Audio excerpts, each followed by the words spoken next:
There we go.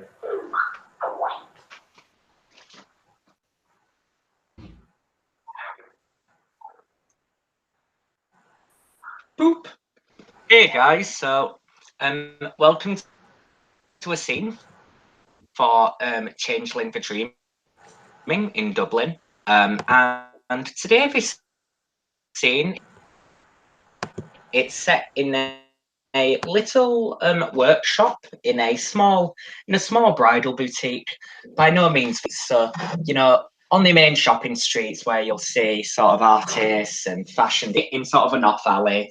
But for those who know where to look, this is the workshop of Chloe O'Connell, and she recently invited Willow, the soon-to-be bride, and Sir Christian of House Fiona. She invited them both to tea sometime and to see some of her work.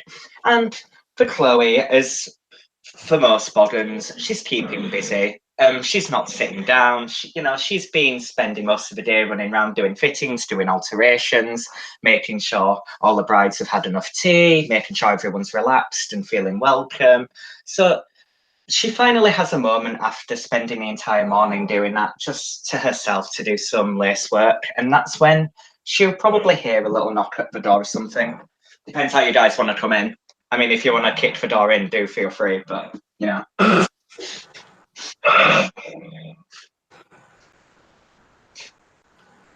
The troll's foot goes through the door now. How many shillings?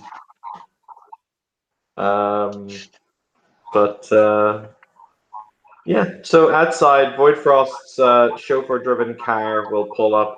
A troll will step out of the car, but he basically does so to open the back door, allowing Willow to step out first, because that is the polite thing to do.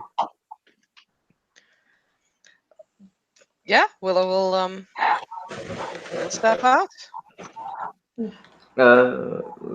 Alexis follows a few moments afterwards. He basically he's dressed in the kind of the average gold and black of his house with the golden sun stitched over his heart. He moves his belt though, and for the record, Willow knows Voidfrost always carries a not a chimerical gun in a hidden holster on the small of his back because hashtag that Russian crime lord life.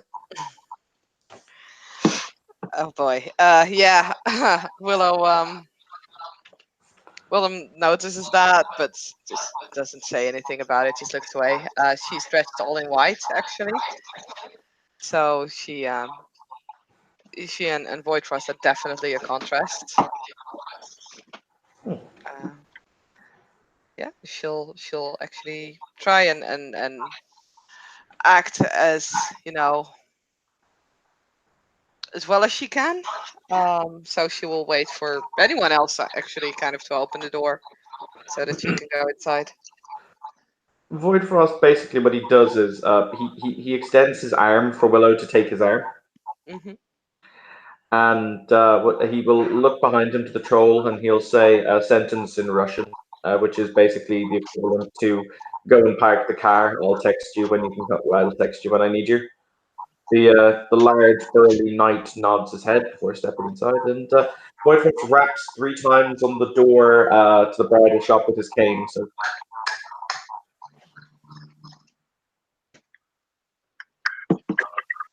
So, the door is clearly kind of quite open, and as you kind of seeing, Chloe will probably peek and seeing, this big, massive troll who she can probably, you can't really miss a giant troll outside your door, to be honest. Or the App 5, terrifying sheep, glancing in. So, yeah, Chloe will, Chloe, I'm going to actually make a roll first. Give me a moment. So, let me just find it. Here we go. are you rolling social dynamics? I'm not rolling. You know what? Now you've said it, I might give it a go. I was going to roll an etiquette to not like openly shit myself, but You can do both. So that's my social dynamics, and then I'm going to charisma etiquette. Give me a second. Oh, sweet. So I have one success on social dynamics. So if you want to give me a very brief kind of thing, I'm assuming it is this man is very important. This is his bodyguard. This is important. Yeah, but the more interesting thing is what you might get. Basically, yes, mine is exactly as you described. Voidfrost thinks and knows he is in charge. The bodyguard is fairly subservient, but Willow might be the more interesting one for you because you would also read how she views herself in this situation.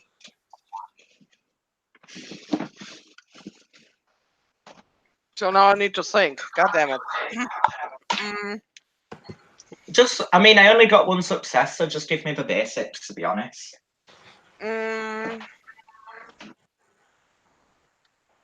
no, she's nervous. That's the main thing.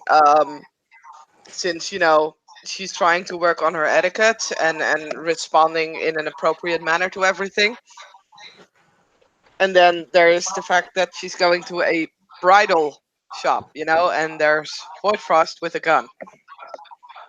So overall, she's nervous. If it helps, he never goes out without the gun. I mean, still, you're walking into a public thing, a bridal shop, you're carrying a gun. That's something that's new to Willow. Well, a lot of things are new to Willow. And Yeah, how many successes did you get? Ooh, so yeah, the etiquette roll, you know exactly how to behave. You're actually cool as a cucumber. Yeah, so Chloe will notice. Chloe notices the gun, but she's not screaming because there are normal mortals and other people around her. And Donna's been teaching her the finer points of things, so she'll instantly come to the door and she'll sort of just give a brief she'll give a the proper curtsy and everything. She's wearing a white lace dress as well, quite similar to yours actually, Willow. Except it's got a little bit of a sweetheart neckline. It's a little bit, it's sort of cut at the knees, but she'll hold out the ends of the dress and just do a little curtsy and she'll say, "My lord, what do I owe for rare honour? May I?" And then she'll smile at Willow. "Lady Willow, it's a pleasure to see you again. Is this groom?" She'll smile. I've heard tales, but Okay, so I just bought my etiquette roll.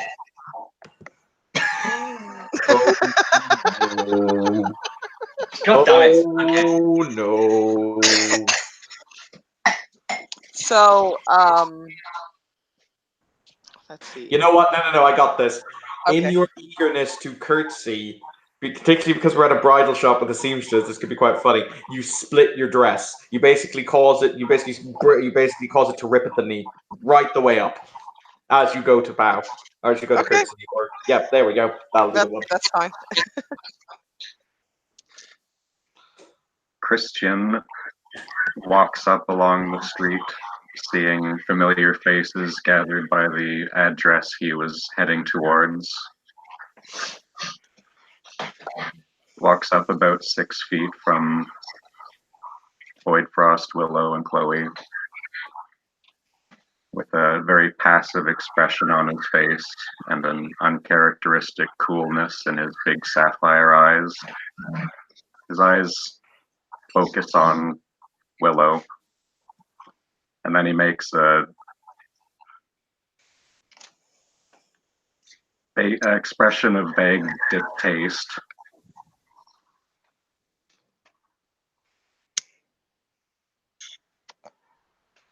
So Chloe kind of, hearing it, and Chloe will blush a little bit, but she'll actually probably offer her arm. She'll again curtsy to Christian, Sir Christian, and then she'll offer Willow her arm. There's no need to worry about that, dear. If I do apologise for the humble state of the abode at the moment. It's been so busy. If I had known you were all coming, I would have cleaned it up a little for you. But if we go to the side room, I can just fix that for you. And she'll kind of gesture to, the workshop, so the little sort of place where she does the dressmaking, to the very convenient side door, so we don't have a she with the gun standing in the middle of the bridal shop, because that's absolutely horrifying. I mean, he did hide the gun, I believe, right? He did. Oh yeah, his gun is in a hidden holster pressed against the small of his back. I was pointing out because Willow knows it was there when he was fixing his belt. Ah, fair enough. Yeah, Ah. in that case, then she'll almost seem quite eager. She'll kind of seem quite eager to help, and she'll open the door and she'll smile at Willow, and she'll glance at her and smile, and it's almost kind of that look I think that girls give each other sometimes when it's like, is that him? You know. Yeah, Willow is very awkwardly trying to cover the rip in her dress.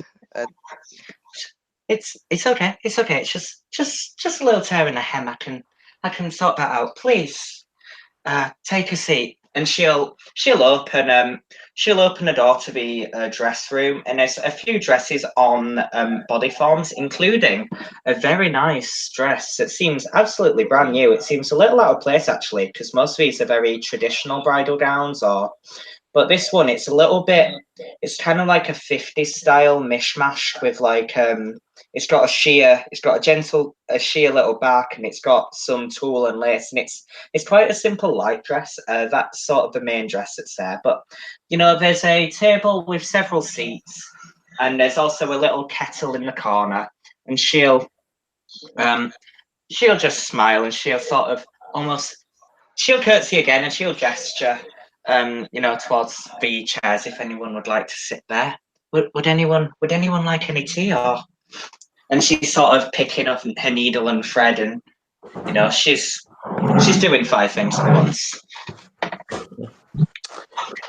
I would be most gratified to take tea. Quite important question, actually, for you, Curtis. Is this space a freehold? No. Okay. But he will sit himself down if there's. Sorry, somebody. Yeah, she'll. Yeah, no, he'll sit himself down.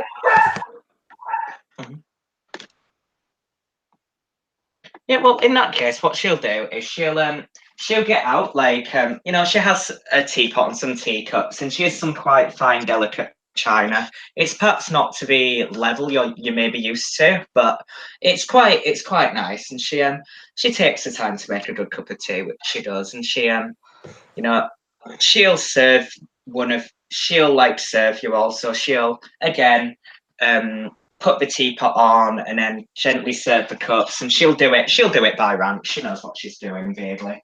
But she sort of once she's finished serving the tea, she'll just smile.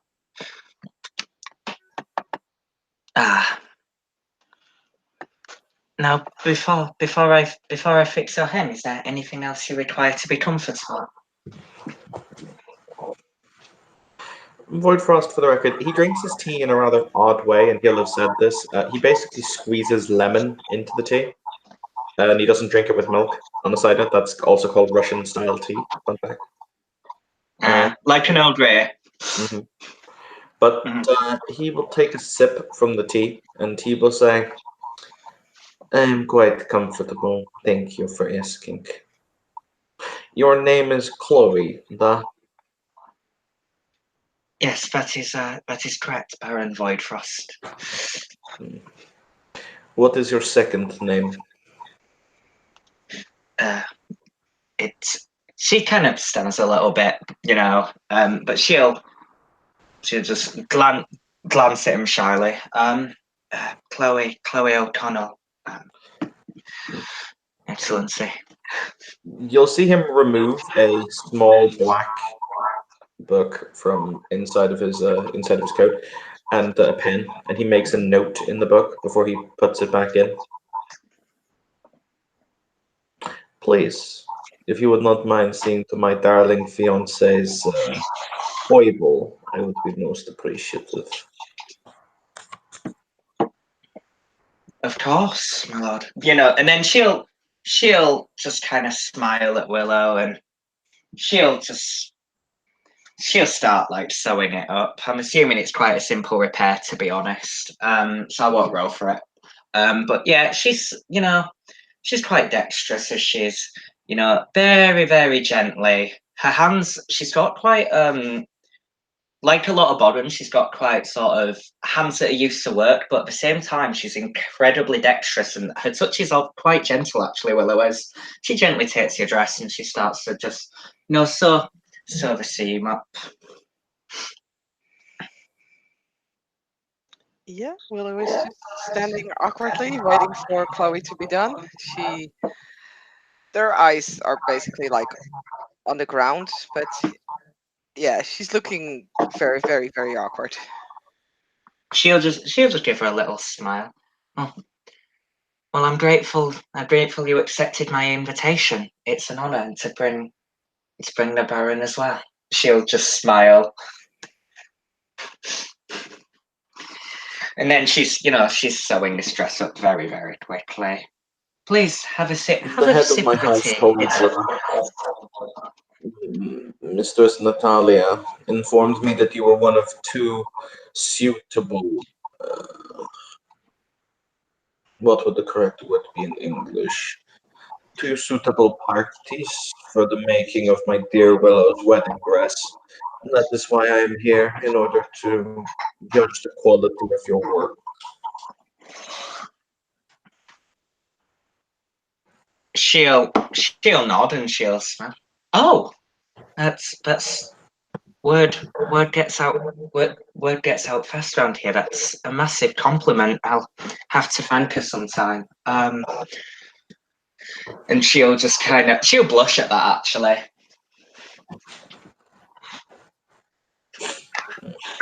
Christian takes a sip of his tea slowly, his eyes staying on Willow, and then as he sets his cup down, he says, Willow, you must work on your curtsy. Perhaps Sir Falaren can instruct you properly. Sorry, what was the last sentence? He said, Willow, perhaps you must work on your curtsy. Perhaps Sir Falaren can instruct you properly.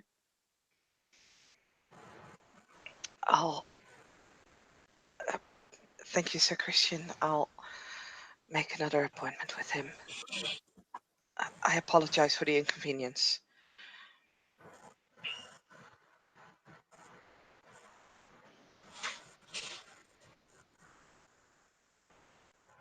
By the way, she is actually like apologizing to Voidfrost and Christian, not necessarily to Chloe.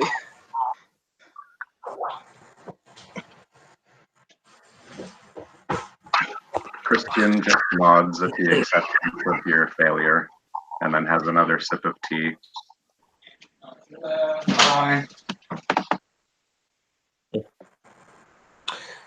Voidfrost, for his part, has removed his writing in his small black ledger book with his pen. He appears to be engrossed in what he's doing. Ah, yes, but if my darling Willow finds this work to be acceptable, we will make an agreement. Please show her what wares you have available to show. Though, of course, her own dress will need to be made custom, you understand.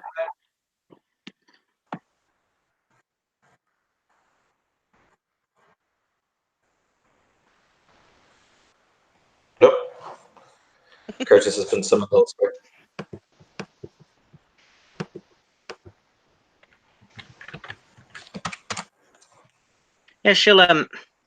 Yeah, Chloe will just smile. I mean, she's eyeing the hell out of all of the social dynamics going on. This is, intrigue play, but she doesn't quite get yet, and she's very curious. She'll, oh, okay. Yeah, she'll make a mental note of that, and then she'll actually kind of smile a little bit. This is her element, so she'll say, of course, Baron. It depends. What would I believe we spoke earlier, Willow. You said you would like something simple. There are a few dresses on the rack here which may suit your needs. Or this is she'll show out some dresses. There's probably some light chiffon styles, some sort of Grecian.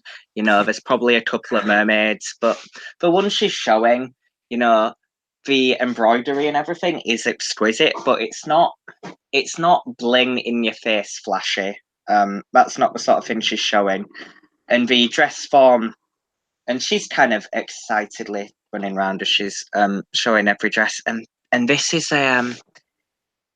I hemmed this one myself. It's a lovely Grecian dress. It's quite light chiffon. So it's perfect for a summertime wedding, and it's something you can breathe and move in if you wanted to dance. And this is a piece I've been working on recently. She'll kind of show her, she'll show the 50s kind of dress that she designed, which is a 6 success dress. So it's good. It's kind of exquisitely crafted, and it is basically it's a T-length dress that's in soft tulle, and it's got on the bodice that's mostly lace, and that's been worked into like a fake kind of corset with roses and vines twisting up and down, and it shows a little bit of skin but not much, like just a hint. And she kind of potters around as she's showing all of the dresses, and it's almost as if when she's speaking it right now, she's not forgetting her etiquette, but she's speaking to Willow about this,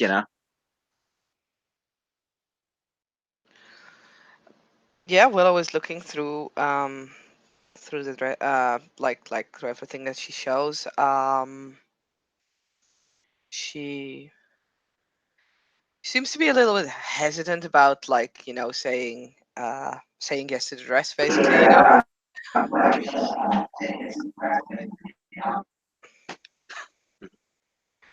Remember, Saskia, this is more assertive, Willow. Sorry, I lagged out. Yeah, I know. So she will take like the 6 successes dress. It just kind of starts, just feeling the fabric very, very slowly.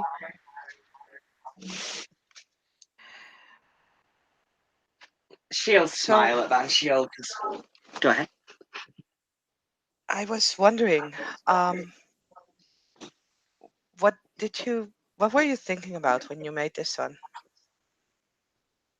She'll blush a little bit, but she'll chuckle. I was watching the Met Gala on TV. Donna said it was a good idea to watch it for inspiration while I was crafting. She said it would help me practice. It's a little different after the chrysalis. When she'll just kind of smile very fondly when couples were very much in love and marriage was. She'll smile kind of dreamily. It's almost nostalgic, I think. It's, something from a different time mixed with the new. And it's very, I wanted something simple but romantic. I like this work a lot. It is what I was looking for. There's, after all, no point in trying to outshine a she. That last bit is sort of whispered towards Chloe, but I'm pretty sure that both gentlemen could pick it up. Voidfrost appears engrossed in his writing, so,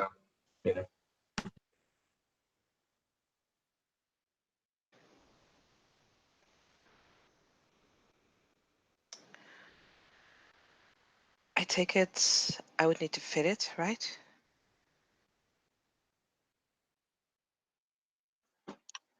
She'll smile. She'll smile. Yes, of course. But it wouldn't be a lot of work to make a few little alterations. I just need a little more of your time and sort of the details of what you'd want. But I'd definitely be able to find something for you. But how does it make you feel?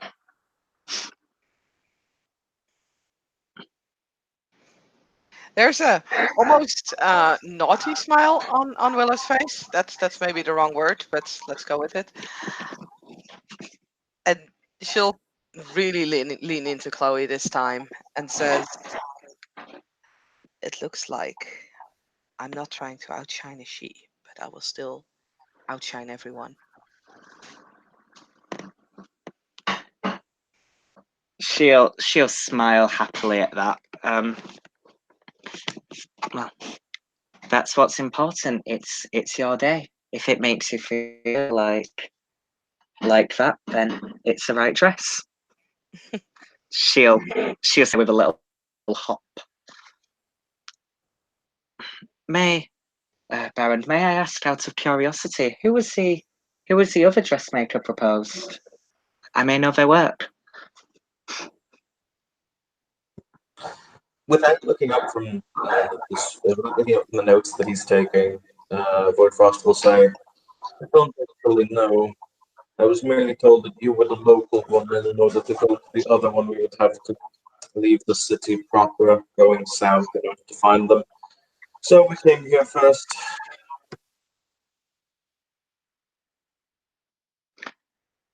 Well, she'd smile. I would be very honoured if you do like these designs. I can speak to you and we can find something that works for you. You know, she'll smile to Willow and she's gently kind of guiding her along. You know, it's almost very sisterly actually. Willow will just stop for a moment and we'll look at Void Frost. It's like someone outside of the city. That is what Natalia told me. I would prefer it if it stays inside of the city. I think it's very important that we show that to everyone that we appreciate everyone living in the city. So I don't think we need to look any further then. Very good. He snaps the book closed, he puts it down on the table. So, Bogan, do you prefer payment in cash or in gross? She'll actually pause at that, and she's kind of you can see the wheels are turning a little bit. Please forgive me, Baron. Dross's Donna Tommy Dross's be sort of the creative energy we use. It's like that, isn't it? But in a more, you know, she's kind of trying to find the way to describe it, and she's kind of like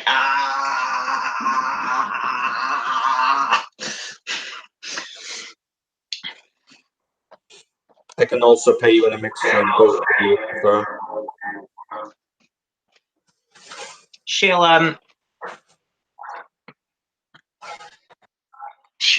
think about it. Then she'll say, Baron, I would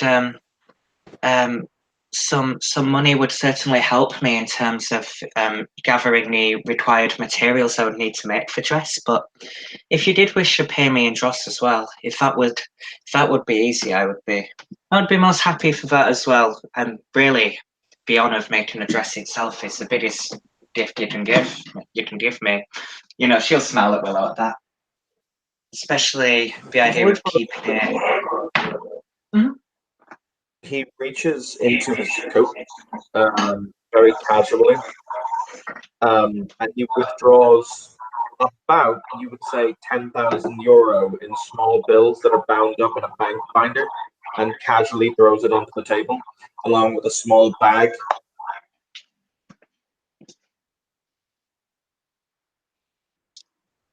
Yeah.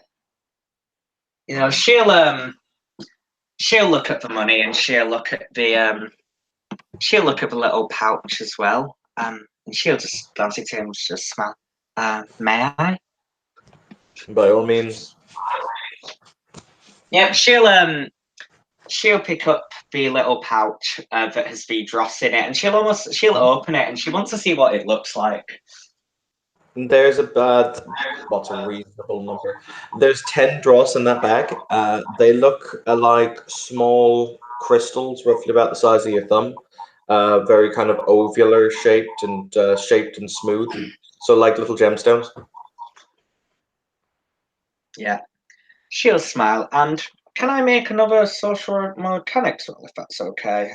What I'd like to do is, Mhm. Chloe isn't particularly bothered about how much a payment is, but I think she'd like to see, is this sort of a normal or kind of fair price that he's giving? I think that's what she probably cares about more.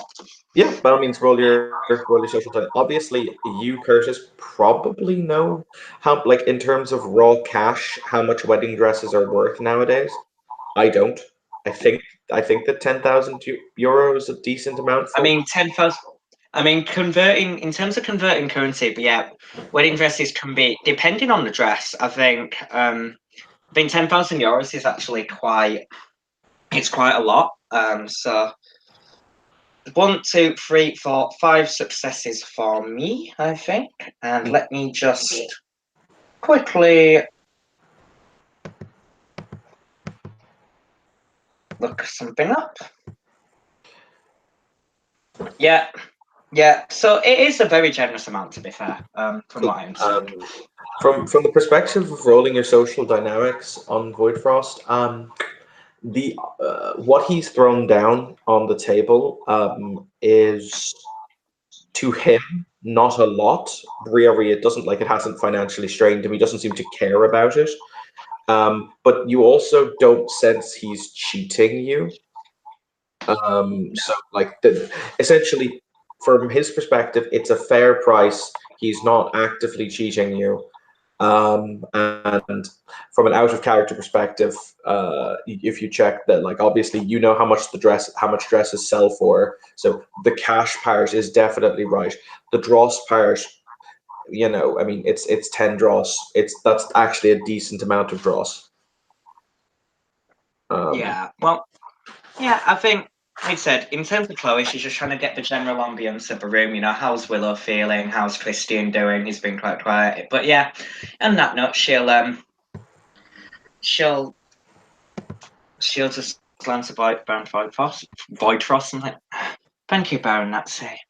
It's a very fair price, and it'll be an honor to work. It'll be an honor to work on the dress, though.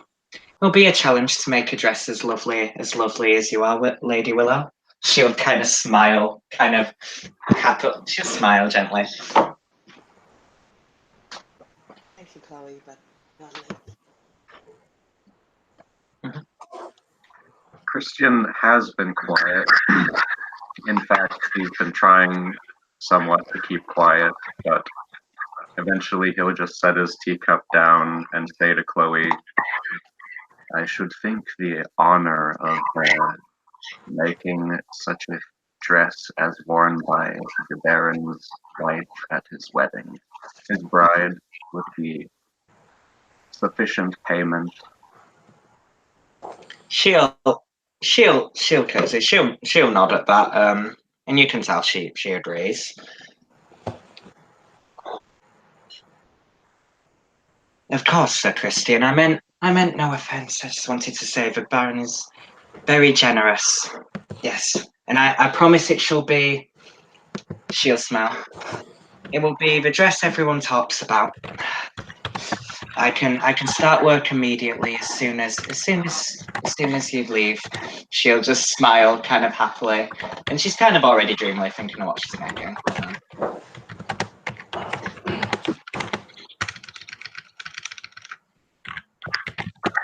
He'll nod. That seems gracious enough, and he just takes another sip of tea. Smile. While I'm here, is there anything else I may do to help?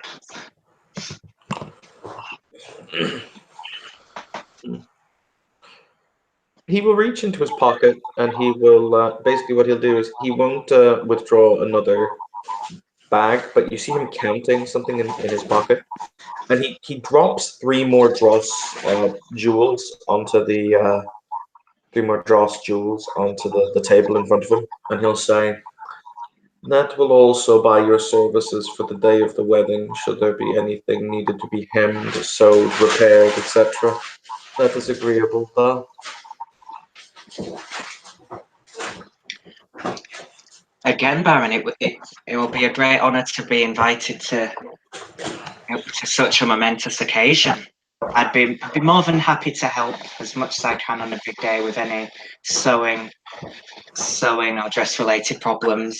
You know, she'll kind of smile and she'll almost, you know, she's not grabbing the money out of a dross. She's leaving it there politely, but she's you know, she's kind of looking as she's speaking as well. You get the impression she's kind of looking through dresses and she's kind of almost trying to figure out what she's going to do. Is there anything in particular you would be looking for? Any features a dress would need to have? Any material? Any?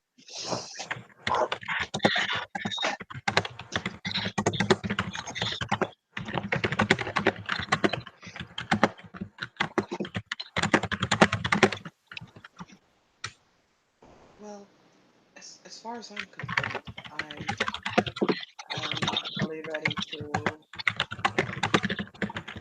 let you be the judge of that. You have far more expertise in dressmaking than I have.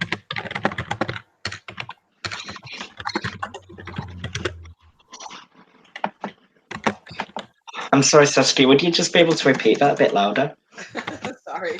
Oh wait, wow, my mic has been going like. No, it's all right. Don't worry. It happens to us all. Well, I will just smile and kind of take Chloe's hands. It's like, as far as I'm concerned, I am more than happy to let you be the judge of that. Your expertise in dressmaking greatly blah, blah, fucking hell, greatly exceeds my own. That was the words. They were there. Sure. That's very kind of you to say so, but I don't want it to be a dress that I've made and that you just put on. I want it to be a dress that you've created as well. I want it to be the perfect expression of how you feel and you know what you both want the future to be. Whatever that may be. You know. Keep it as simple as possible. No jewelry or anything. But I don't know if you also match jewelry with it. She'll just nod. I can speak to Donna and see if we have any matching pieces that might fit, but she'll kind of be looking through and she'll actually find a fabric and she'll actually present it to Willow. How about this colour? Would you like something like that? And it's almost kind of a gentle kind of like seafoamy green. It's not super bright or showy. It's very simple, very, very in keeping with sort of the colour scheme. For what exactly? The entire dress? Excuse me. She'll I was thinking perhaps having some lace and having the train move, perhaps with shades of white and off-white and seafoam green. It may look like the sea sort of moving as you're walking. I thought that could be something you like for your dress itself, for your bodice and the that would be very simple, very stripped down, almost just simple, but because of the train, it will almost look like you're stepping out of the water.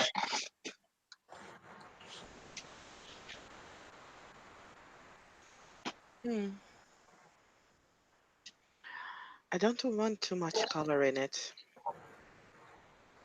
No gems, not on the jewelry either, by the way. Just as simple as possible. I like your idea.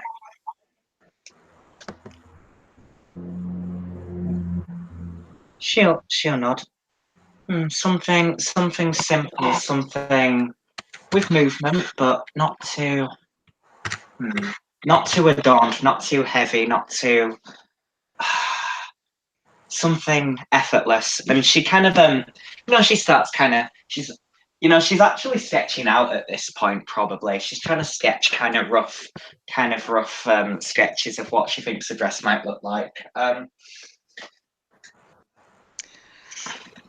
Yes, I don't want anything to hide me.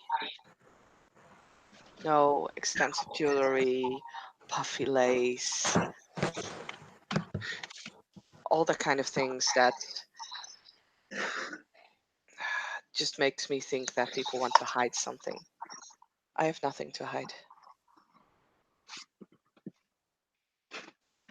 She'll smile at that. Then we won't hide anything. It will all be there as it should be. Every little detail, every stitch, every shape and cut will show what is there, and it will accentuate it, but it will not hide, it will not cover, it won't make anything look or feel heavy. Thank you. Very good. It would seem as though we have a deal. Royfrost stands up and the book is placed back into the inner folds of his coat before he will say, "If you will excuse, I unfortunately have business I need to take care of elsewhere.